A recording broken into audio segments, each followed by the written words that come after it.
Kamala Harris has been interviewed for 60 Minutes. That'll come out later today. We only have a little bit of it so far, and obviously we can't play it or the channel will be destroyed.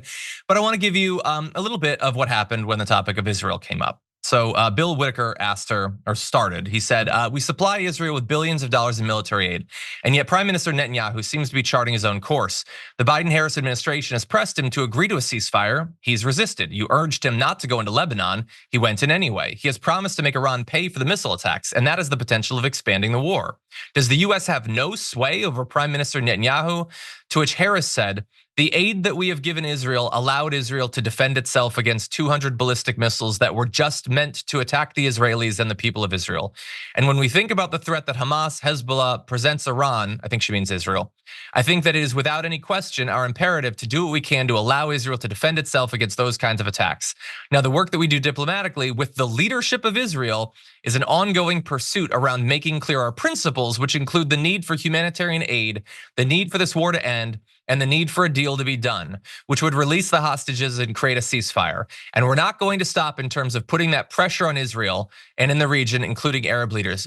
Please stop referring it to, as pressure, because it is pressureless. It is objectively pressureless at this point. They feel no pressure. No pressure has been given. Also, you know a lot about this stuff that I do not know, Francesca, so please let me know.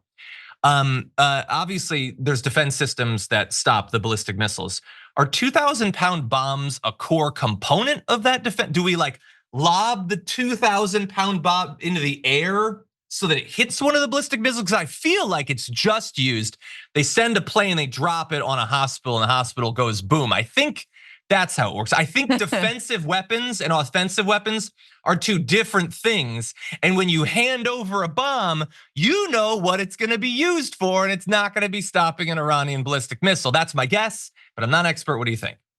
Well, I mean, this is their whole thing, is ascribing these moral characters to the same weapons that are used on all sides of any conflict. But they, in the United States' mind, okay, we supply them with defensive bombs, meaning they're moral bombs. These are the most moral 2,000-pound bombs, just like the IDF is the most moral army in the world, right?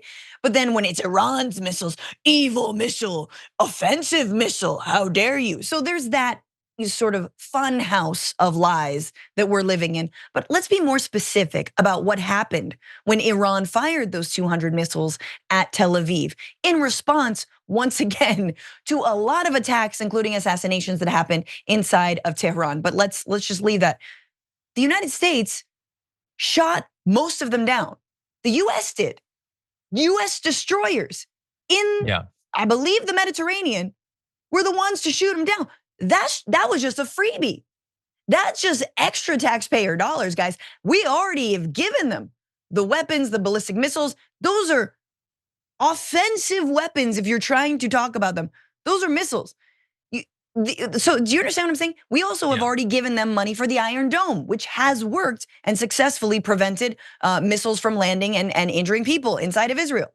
That's already been paid for, and we're helping them out now with the destroyers. So the idea that that we help them on this, or they help to defend themselves. No, we did that. We did that because we are there to clean up every single mess that Israel creates, that it said it was going to create, that we know it was going to create, that will drag us into a ground troop war.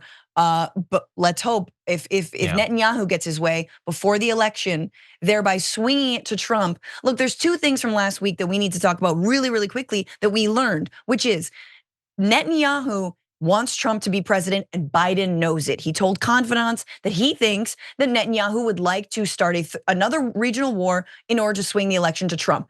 The president knows this and he still gives Netanyahu whatever he wants. The second thing that we learned is that Antony Blinken and the Secretary of State was told by US agencies, USAID, that humanitarian assistance was deliberately being blocked by Israel to get into Gaza, and Antony Blinken did nothing about it, meaning he still allowed weapons sales to go to Israelis, despite this information, which would trigger US law to say we cannot sell anyone who blocks humanitarian aid any more weapons. The first resignation of the Biden administration, guys, was the person in charge in the State Department of overseeing what weapons transfers went over to Middle Eastern countries. Looking at Saudi Arabia, looking at obviously Israel, our biggest allies, although we don't like to talk about it.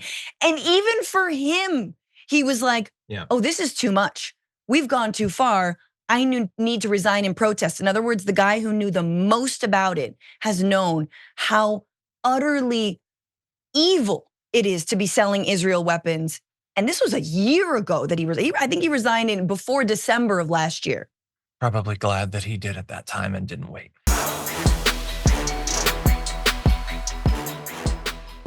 Members make a difference here at TYT. You help make the show happen, and we see you in the chat with your loyalty badge. Click the join button to become a member today.